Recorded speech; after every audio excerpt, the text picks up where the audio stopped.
இயேசு கிறிஸ்துவின் இனிய நாமத்தினால இந்த காலை வேளையில் தேவனுடைய உயிர்ப்பிக்கும் வார்த்தையின் மூலமாக உங்களை பார்ப்பதில் நான் மிகுந்த மகிழ்ச்சி அடைகிறேன். தெய்வ பிள்ளைகளே, சங்கீதங்களின் புத்தகம் 121:1-2 வாக்கியங்கள் இப்படி எழுதப்படுகிறது.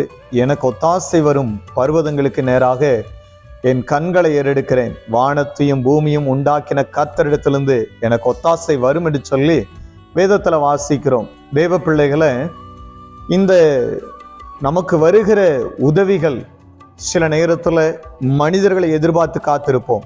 எனக்கு மேலாக அல்லது உயர்ந்த ஸ்தானத்தில் இவர்கள் இருக்கிறார்கள், எனக்கு உதவி செய்வார்கள், எனக்கு இவர்கள் நன்மை செய்வார்கள், இவர்கள் என்னை கவனித்துக் கொள்ளுவார்கள்.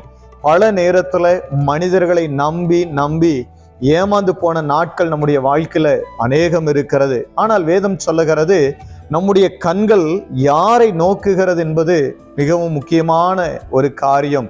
நம்முடைய ஜீவிதத்துல பைபிள் அழகாய் ஒரு வார்த்தை எழுதப்படுகிறது, மனுஷரை நம்புவதை பார்க்கிலும் கர்த்தர் பேரில் பற்றுதலாய் இருப்பதே நலம். பிரபுக்களை நம்புவதை பார்க்கிலும் கர்த்தர் பேரில் பற்றுதலாய் இருப்பதே நலம்.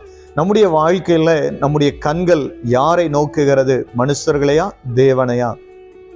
மனுஷர்களை நம்பி நிற்போமானால், மனுஷர்களை சார்ந்திருப்போமானால் கண்டிப்பாய் ஒரு நாள் நம்முடைய வாழ்க்கையில ஏமாற்றம் நமக்கு உண்டாயிருக்கும். ஆனால் நமக்கு உதவியும் ஒத்தாசையும் வருகிற தேவனுடைய சமூகத்தை நோக்கி பார்க்கிற தேவ பிள்ளைகள் வெட்கப்பட்டு போவதே இல்லை.